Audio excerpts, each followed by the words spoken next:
We may say that music is a gift, and we may equally say that music is something we must work very hard at.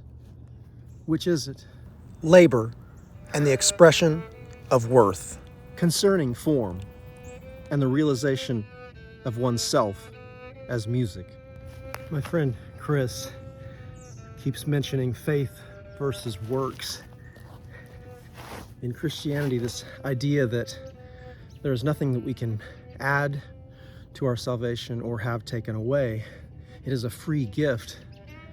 And yet somehow, if there are not works around that free gift, then there is a falseness about it. So there is a practice somehow. It seems like we're making a choice. It seems like we're doing things.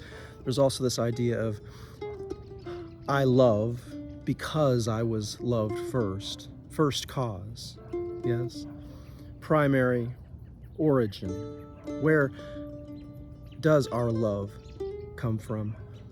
Where do our abstract words emerge? From whence do our abstract words emerge? Justice, compassion,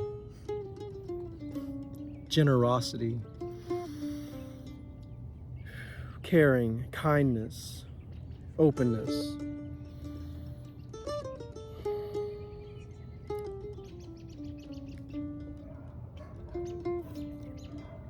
Labor and the expression of worth.